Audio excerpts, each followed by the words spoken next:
Hello everyone, I hope you all are doing great, and I'm back with another video on H4 and related information. Let me give you a quick introduction that I am Rashmi Bes, and I am not really a legal authority to provide any kind of H4 and related information or on any other visas as well. So here I'm just sharing my personal experiences and throughout my journey when I was on H4 and uh, the experiences which I gathered from the other H4 members whom I met during this 9 years of journey. So I have collected them and just piled them up for you guys and hope it will help you. So in last video what I shared is we're discussing about the first step when you will get to know that what is H4 visa and how you should plan for it before even entering the United States. But in this session I thought let's go for the streams which are really easy to get into this country, but there were some questions that came in mind even out of the first step. So I thought let's talk about it so it will help. So now out of the first video definitely the questions will come. Now just to be clear, what we want to do in future, we will plan for studying. So before even entering we want to plan to get admitted into any of the university or colleges. So the question is can we study in USA on H4 visa? So definitely you can study here on H4 visa, but there are some positive and negative points out of it as well if we think about studying on H4 visa. So there is requirement list before even you think about studying, and you plan just from your home country that you want to study and take admission in any of the universities here, right? The process is not that tough for H4 visa holder when if they want to get admitted in any of the universities, but the requirement list might be tough for you. Depends upon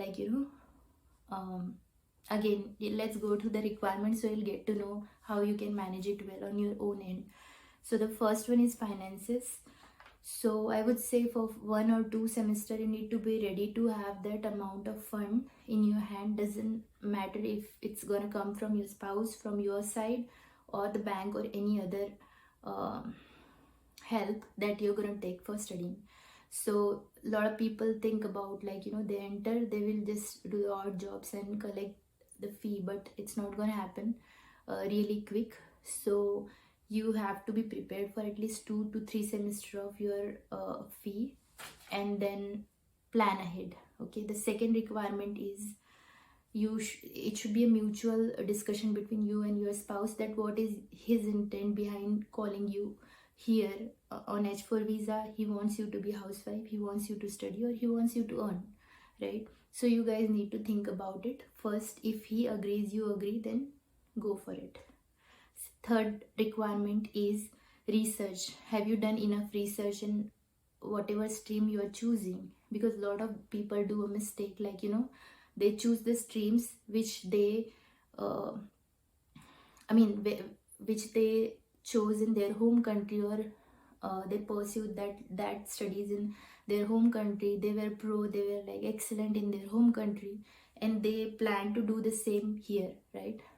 So you have to do research, because research will come from the same kind of people, similar background, or from the people who are from your country and living here, right? So you need to have enough research on that. And what is your planning out of studying? Are you doing just for show off? You want to earn ahead? And what is what is your future plan out of this studying? So all this research need to be done before even entering this country, and that you have to do on yourself. The fourth is live examples. Before even thinking about studying, you need to have at least live examples, 2 to 3, that they have done the same thing. For example, you have done alternative medicine studies in your country, you're working in it, you're pro excellent, you had so good background, working really well, lot of patients and all that. But you need to think okay, here do I have live examples? you need to talk to them on one, that what is their experience, how much they are earning, how far they can go, what is the growth, and you need to understand, like, how far you can reach. There is difference definitely in your own country, wherever you're working, the level of achievements, or the level of, like, yeah, again I will say achievement you reach, and here how far you can go in the same stream gonna be so different, because you will not have that many live examples here, right? So if we talk about STEM, science, technology, engineering and mathematics, definitely you will have a lot of live examples. Even you can talk to them on phone, or, like, definitely if you're a prime applicant, your H1 holder is from IT industry, you'll have enough information about what is STEM, and, like, what are the universities, colleges and all that. So you need live examples. Fifth is, you're planning to enter on H4, but what if you want to work? So definitely you can enter on H1, H4, you start studying on H4, but later you can definitely get converted into F1, but there is a process, it takes time, because on H4 you cannot work. H4 provides you simply that platform to study, no work permit is allowed, okay? You need to go on F1, which is a student visa, and if you are in USA, you need to apply for it, and it's a long procedure, it takes time about an year, and then you get converted to student visa, F1 visa, and then you can apply for CPT and OPT, which is a kind of work permit. You can search on Google. It's a training program, but you get the social security, and, like, you can start earning on it, right? So that's the process. If you can go on, definitely you can go on F1 visa, and you can start working, but not from the first year, it takes time. I would say second, about, like, nearly third semester you can start working on OPT, and the other, I think, on CPT as well. So yeah, that's the fifth requirement. So the sixth requirement I have added for those people who have already done masters in their home country is that if you have already done masters, I don't know why there is need to study here again, because, like, it takes money. Nothing is free of cost. Definitely if you have, like, really good background, you are, like, most welcome to spend money. And anyways, like, here are a lot of colleges, they are ready to offer you, like, different kind of programs, in, like, lot of universities with really good environment and, like, best professors in the world, right?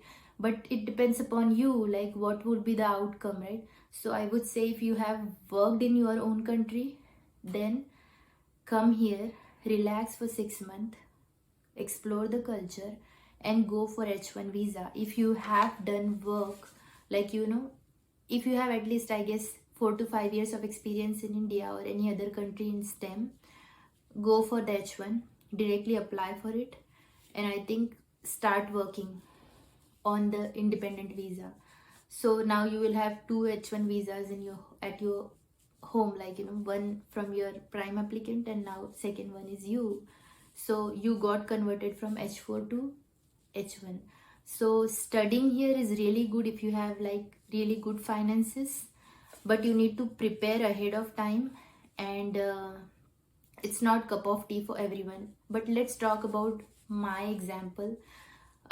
Now I'm telling you guys, like, you should do this and that and blah, but still I'm saying, when I entered I didn't have a job, so what I was doing, right? So definitely I learned over the period of time all these things. So when I entered, I was just on plain H4, and I came from the background where there was, I think, I just heard two people from my home city, that, like, hometown, that they came to USA. One was, I think, through marriage, another one came for studies, but not in contact. And we didn't have that culture from where people, like, regularly come here and they just settle down. So mostly I didn't do that research, right? But now I have that knowledge, so I'm sharing with you guys. But why I didn't get into the studies? So the first thing is, like, when I entered, I have been told, like, that I mean, was part of one of the company. I was volunteering, like, here on H4 you cannot work and get paid for that, but you can volunteer. So I was volunteering for one of the company where my husband was partnered in. So for that I worked almost for 1 or 2 years, and I gained knowledge, really good knowledge, but I didn't gain money. So whenever you don't get paid for it, definitely it's not like, you don't feel appreciation out of it, right? So thing is, like, that was the I think that was the thing. I didn't enter into the university. Another thing is, I don't have that strong financial background that I enter and start studying. It need finances, and finance is the first and foremost requirement to enter into the any of the university here. So, and the research, no research I had, no live examples I had, definitely. So all these things happened, but anyways, I'm a live example now, and someone will get benefited out of it. Hope it will help you guys, and thank you so much for being patient and watching it. Thank you so much. Have a good one. Bye.